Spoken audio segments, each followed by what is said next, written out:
having the eyes of your hearts enlightened, that you may know what is the hope of his calling, and what are the riches of the glory of his inheritance in the saints. Ephesians 1:18. Loving Father, your word is a beacon of light, guiding us to discover the immeasurable greatness of your inheritance in the saints. With hearts aglow, we thank you for this journey of faith, where each step reveals more of your grace and the glorious future you have prepared for us. Instill in us hope, so jubilant that it illuminates the darkest corners of our lives and the lives of those around us. May this hope be the anchor of our souls, keeping us steadfast in both trials and triumphs. Grant us a light-hearted spirit that finds joy in your presence and the wonders of your creation. Help us to see the world through the eyes of hope, recognizing your handiwork in the mundane and the magnificent.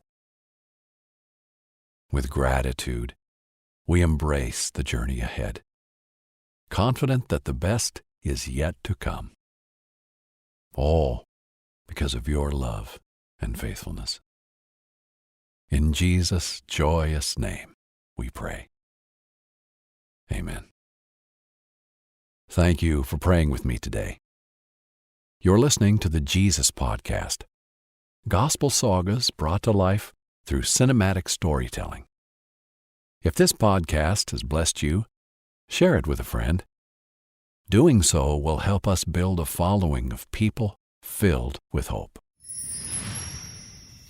Night fell, and the snowy moon rose above the city. Jesus walked the dusty road in the twisting, narrow streets. He and his friends passed home after home, with windows lit by candlelight. Above, laundry was hung to dry in a great spider web between the houses, and the torchlight reflected the dewy surface of the strings so that they glistened in the night. That glow, it was so warm and welcoming. Inside, Jesus watched the silhouettes of life, families eating, cooking, talking, and playing. They passed a dark alleyway, covered in shadows, devoid of the moon's light or the lamp's warmth. For some reason, unknown to the disciples, Jesus paused and looked at the alley. He found himself absorbed in it. His companions chattered on, making jokes about something, taking witty jabs at each other. They walked on ahead, leaving him behind. Jesus stood in the street, staring at the empty, dark, shadowy alley with every muscle in him, until his friends called him from down the road. Jesus, what's wrong? Simon stepped closer to the house, redirecting his gaze to match Jesus. "We have company," he said, pointing to the alley. The others tensed up, preparing for the worst. Where do you turn to in your pain? Sometimes when we experience pain, it's really easy to turn away from the Lord. We feel like He's robbed us of something, or that it's His fault somehow. So we turn, we run, we hide. But what ends up happening is a compounding of our pain. We suffer once in our trial, and then we suffer again because we're far away from the comfort of the Lord. The prophet Joel encourages Israel with these words: "Return to the Lord your God, for He is gracious and compassionate, slow to anger, and abounding in love." Joel 2:13. Remember Jesus in your time of need. Sometimes when we're experiencing pain and anguish, it can be hard to turn to God. But take comfort in this, my friends. When you do decide to turn to Him, He isn't far behind. Welcome to the Jesus Podcast, a year story showcasing the depth of Christ's love through storytelling and the glory of God's truth through honest reflection.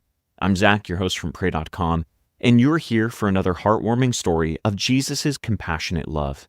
As we begin, be sure to follow the podcast so you can hear more miracles of the Messiah and stay tuned for other little seasons that we have coming ahead. Our miracle today is a heavy one, especially if you're a parent. We'll begin by entering into any parent's worst nightmare, caring for your sick child on the verge of death.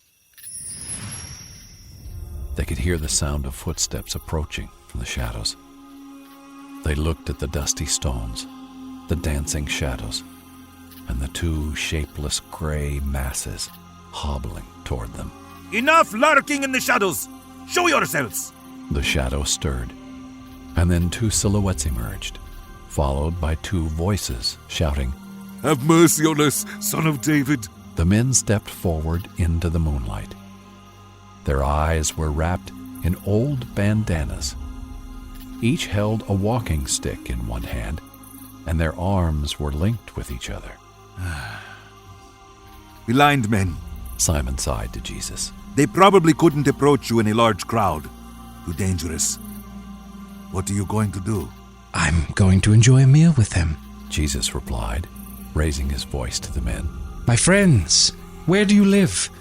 Let's sit down for a meal. The two blind men bowed to Jesus and led him to their home. Jesus slowly ducked under the portico into the house. It was impossibly dark, dusty, and quiet. Not a single candle burned. Not a lamp was in sight. The only light was that of the moon, edging everything in a fine silver mist against the dusty air. Jesus stepped further in, slowly, churning up more dust with each step. Jesus sat down at a table and unwrapped a cloth with bread. He gave some to the men and asked them to sit. They sat face to face with him. Jesus' friends hovered in the cramped doorway, clinging to the sides. The disciples looked around the dark and cobwebbed home. The house was a glimpse into the life of a blind person, devoid of color, lost in a haze. Jesus took a bite of bread. Eat up, friends. Jesus didn't look at the blind men with pity, but with hope. He spoke to them as people, not issues to be fixed and then moved on from. Do you believe that I am able to do this? Yes, Lord. They breathed, and the second man leaned forward and closer. We know you are the Son of David, the promised one. Jesus removed their bandanas and brought his hands to the first man's eyes, letting his thumbs brush the wrinkled eyelids. According to your faith, may it be done to you. He turned to the next man and touched his eyelids as well, as though clearing them with a simple hand motion. And to you as well. Each of the men opened their eyes. They made a sound like that of an infant, halfway between a sob and a shriek of joy. The disciples slowly piled in. Matthew dug into his satchel for a small, old candle, and just for fun, he fastened it on their table, lighting it with a flint. Here, you'll be needing this now. He looked over his shoulder at them, and the two grown men went wide-eyed, like children. They came close to it, eyes wandering, mouths hanging open, watching the candle glow like little children looking at fireflies. The light colored their world and animated the darkness. They walked around their home with the little candle, touching the same objects they'd grown so used to, but now with life, texture, and form. Thank you, Lord. Our world has color again. Your faith has made you well. Now please, see to it that nobody knows what's happened here. Keep it close to your hearts. Jesus told them firmly. They nodded vigorously. But the following day, the men went to buy candles at the market, and people noticed. The men told the people about the miracle worker Jesus, the Son of David, how he touched their eyes, how he was caring and kind, how he didn't step away from them. They walked along the river, discovering this color they had never seen, which was calming, brilliant, and mild. Blue. For the very first time, they saw the faces of the friends who had helped them their entire lives. And they held them and told them everything Jesus had done. They cooked dinner for themselves and were not afraid to light a flame. And at night, when a passerby walked the streets, they noticed the blind men had candles and lamps in their home. Jesus healed many throughout his ministry, but only a fraction of them are recorded in detail throughout the Gospels. And while they're all noteworthy and play a significant part in developing our understanding of Jesus' character, few stand out quite like this. This miracle includes Jesus bringing somebody back to life. We can shake our heads and scoff at some of Jesus' miracles, but I want you to consider for a moment the marvel that is scientific innovation. We can rebuild muscles, we can cure diseases, we can even restore sight in some instances. Why is it so absurd to think that these things are possible? But something we as people can never manufacture is the ability to bring somebody back from death. If there was anything that was a definitive way to show that Jesus was the Son of God, it was by giving life and showing beyond a shadow of a doubt that Jesus can conquer death itself. While Jairus may not have known at the time he came to Jesus that this would be the miracle he would perform, Jesus did perform it. If we didn't know the end of the story, we might think that Jesus' timing was unfortunate from a human perspective. When Jairus left his daughter, she was fighting for her life. All Jairus needed to do was get to the healer to his house before it was too late. Yet knowing how close the young girl was to death, Jesus stops in the middle of the commotion over the synagogue leader's home. We might blame the woman with the issue of blood for being the reason for the speed bump, but in reality, it was Jesus that created the delay. God's timing is often different from our timing. We see things through a fixed perspective. We know the past, observe the present, and we can only guess at the future. But God isn't constrained to time. He exists across time, knowing the past, present, and future, which means that his understanding of what is best at any given moment is far greater than our own.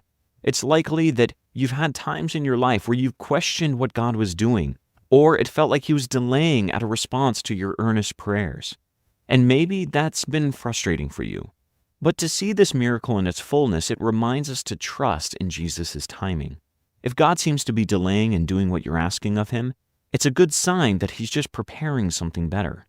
Peter gives an example of this as he relates to Jesus' return in 2 Peter 3:9. The Lord is not slow to keeping his promise, as some understand slowness. Instead, he is patient with you, not wanting anyone to perish, but everyone to come to repentance.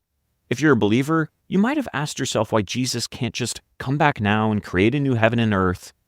And while it would be better for us, we understand why God wants to delay a little bit. He desires for more people to come to repentance, more salvation. When you're ready to move things forward, but it seems like God isn't, there's probably a good reason for it. Trust that his timing is good and that he has what's best in mind. Before entering into the house, Jesus responds to the news that Jairus' daughter is dead. He looks at the synagogue leader and tells him not to be afraid. He tells him to believe. Even when it seems like all hope is lost, Jesus maintains hope. Before Jairus was able to learn this lesson, he must first learn another. When he arrived at home, those that met him to tell him his daughter was dead told him to stop bothering the teacher, Jesus. But Jairus needed to understand that he wasn't a bother to Jesus. The Lord was the one who came to the disciple to perform a miracle. Nobody forced him there. He was willing to wade through the crowds and sacrifice his time for Jairus and his family. So why would Jesus consider him to be a bother now? Jesus wants us to come to him and know that we're not a bother to him either. After Jesus feeds the 5,000 in John chapter 6, the disciples meet him and the Lord tells them, "All those the Father gives me will come to me, and whoever comes to me, I will never drive away." Jesus came to earth in the fullness of humanity. He is Emmanuel, God with us, so we don't have to wonder if he wants to be around us. This was the reason he came. He came for unity with us. He came to walk side by side with us in our trials, our struggles, and our heartache. He calls you to draw closer to him. You are not a bother. He loves it when you declare dependence upon him. Before entering the house, Jesus responds to the news that Jairus' daughter is dead. He looks to the synagogue leader and tells him not to be afraid. He tells him to believe. Even when it seemed like the task had failed and the others doubted and laughed at Jesus, Jairus was called to continue to believe. Maybe you can relate to this. Maybe God has given you assurance, even when it seems like there's not a lot of hope. And maybe others have looked down upon you, thinking that your hope is an empty one. Perhaps they've even dissuaded you from hoping in God with good intentions, not wanting you to wind up disappointed. But when God makes a promise, He's going to keep it. When He puts a plan into motion, He's going to complete it. Don't be afraid when it seems like things have gone wrong. Continue to believe in the power of God, and don't be afraid. Our God is with us. And now it's time for Jesus to do one of His most miraculous acts. He leaned down to this girl and He said, Talitha kumai, little girl, I say to you, get up and rise. Jesus spoke to this girl with a tenderness. Jesus is tender to us in our heartbreak. Jesus is attentive to our needs. Perhaps today there's an inner child in you that is in need of healing or resurrection. There's been a loss of innocence. There's been a loss of a childlike faith. You've been jaded through your trials, and the world has left you calloused to any sort of hope or any sort of feeling of joy. Maybe you've spiraled into anxiety and depression. Maybe the responsibilities of life have weighed you down. The childlike faith in you has been snuffed out by any sort of tragedy or heartbreak, familial dysfunction, bad relationships. But I want to speak to you, my friend. Jesus is tenderly leaning in and saying, Talitha kumai, little child, get up. The child that is within you, the innocence within you can be rekindled. Jesus wants to speak to the exuberant, life-filled child within you and say, live this life to the fullest. There's still potential. Hope is not lost. There's still a future for you to experience. There's still joy for you to be had. There's still laughter for you to exude. And there's still this beautiful future for you. My friends, Talitha kumai, arise. Allow the childlike faith within you to ignite as you read more about the ministry of Jesus, as you pray and lean into His character, as you act out His commands in real life. Arise, my friends. Don't lose heart in this broken creation. Come to Him, trusting in His plan. Believe and do not be afraid. Be filled with the Holy Spirit and hope in Him as the giver of life.